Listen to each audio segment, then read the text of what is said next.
legisladores y muchas personas, me incluyo, tememos que el presidente Arce cierre la Asamblea, cierre el Congreso, como hizo Fujimori en el 92. Y también hay un caso en América Latina, el famoso Serranazo, cuando el presidente constitucional Jorge Serrano de Guatemala intentó cerrar el Congreso sin éxito. Lo tengo en comunicación telefónica al presidente Serrano.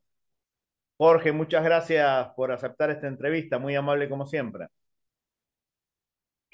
Cuénteme, ¿qué es lo que quiere saber?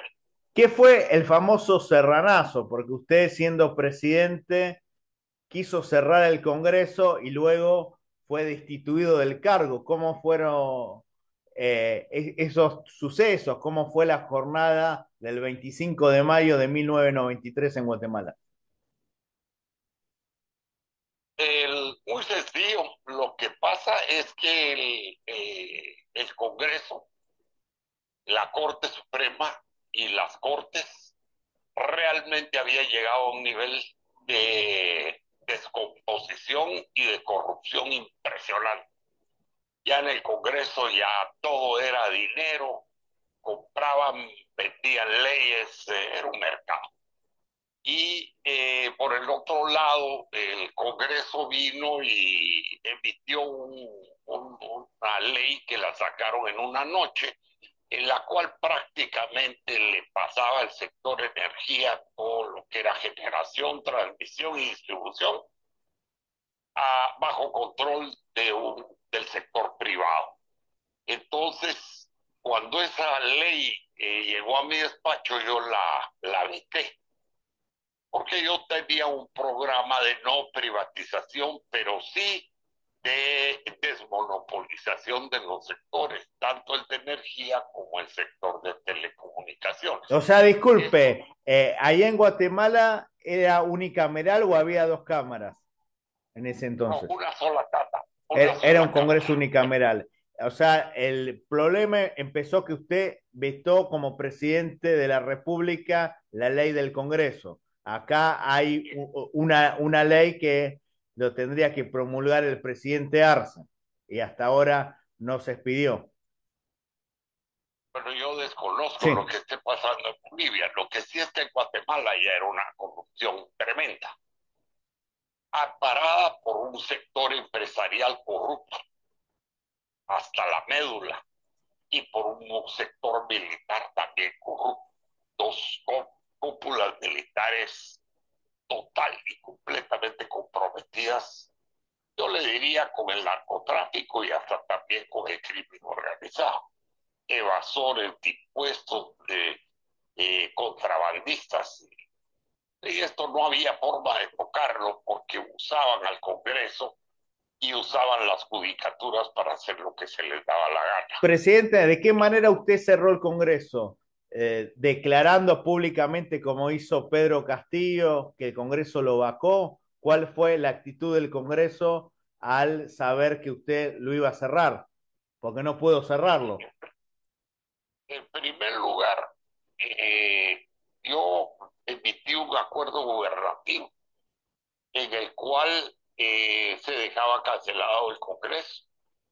Pedía al Tribunal Supremo Electoral que procediera de inmediato a unas elecciones y amparado en el artículo transitorio octavo de la Constitución que decía que no había que violar, no había que derogar la Constitución, sino que se podían suspender algunos artículos.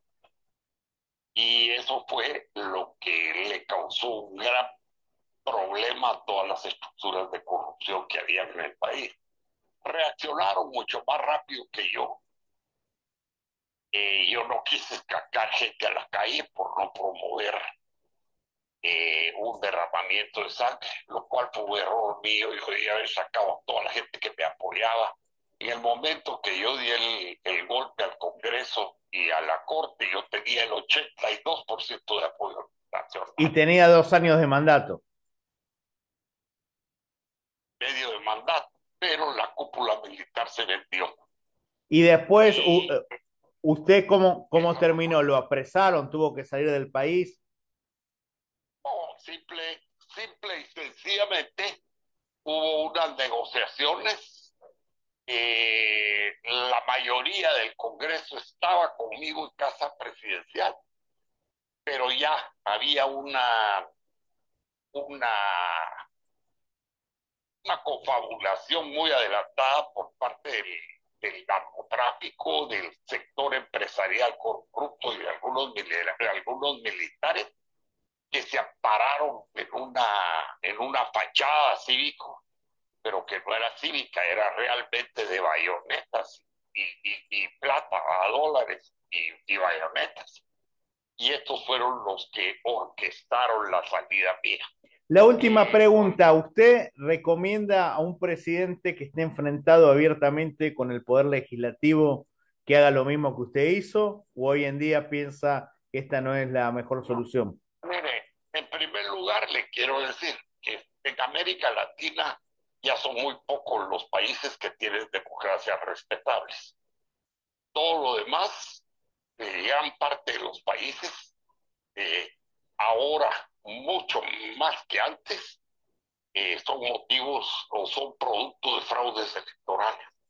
En mi tiempo era cuando el narcotráfico estaba empezando a tener una influencia clara en los ambientes políticos. Una de las cosas que más motivó el golpe contra mí fue que yo gané 9 días antes del golpe las elecciones municipales, y eso fue la desesperación para los que querían usurpar el Estado. O sea, usted tenía alta popularidad, cosa que no lo tiene el gobierno boliviano ni tampoco lo tuvo Pedro Castillo. Si se quiere es algo similar a Fujimori, que Fujimori cuando lo hizo tenía una alta popularidad. Pues yo tenía en ese momento 82%.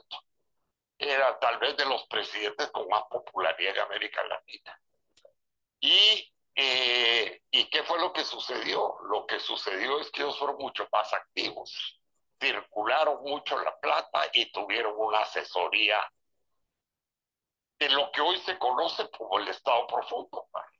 En ese momento no se conocía como el Estado profundo, sino que se creía que eran alianzas empresariales corruptas, pero olvídese, ahora esta misma gente que fue la que me dio el golpe de Estado a mí, en las que hicieron la reforma constitucional un año después de que me votaron, y son las que se han robado sistemáticamente todas las elecciones, las que han destruido el poder judicial en Guatemala, las que han corrompido en una forma impresionante el poder legislativo, y hemos llegado en Guatemala, y casi todo el mundo lo reconoce, a un Estado básicamente un Estado fallido, en donde la institucionalidad se ha perdido, ya no hay partidos políticos, no hay líderes, porque la estrategia de esta gente ha sido desarmar todo el tejido social para poder justificar que ellos puedan hacer lo que se les dé la gana con la economía y con el manejo de la cosa pública. Pasaron 31 años, ¿usted se arrepiente de esta decisión al día de hoy?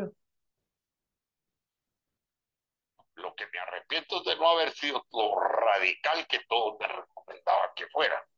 Yo quise todavía respetar algunas cosas. ¿Y qué es lo que pasó? Mire lo que pasó. Guatemala hoy está totalmente perdida. Ahorita tienen un presidente que nadie lo conocía antes de ser electo. ¿Quién lo eligió? La misma mafia que me votó a mí. Y Muchísimo. con nombres y apellidos los mismos. Vienen al país deshecho. ¿Qué fue lo que hicieron en la primera semana? Convalidar todos los convenios de minería metálica que estaban en entredicho. Todos los actos de corrupción habidos y por haber. Es que son mafias que han tenido controlados los países, y que hasta ahorita son pocos los países que se han podido liberar de eso.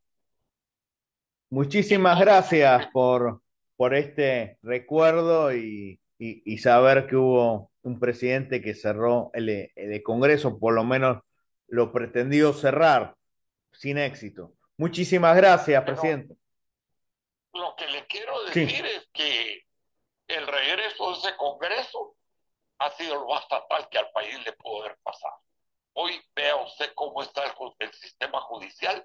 Imagínese que nos quedamos 10 años con la misma corte porque no es tal el manejo de la corrupción, del narcotráfico, del crimen organizado, que hasta que no hay algo que a ellos los satisface, no hay forma de caminar en un campo democrático. Guatemala no es un país democrático, es un país plutocrático, en donde lo que vale, lo que defiende es el poder económico. Ese es el que maneja la cosa y maneja la prensa y por eso maneja los conceptos. Definitivamente esto así es. Y está pasando en muchos países de América Latina. muchas gracias.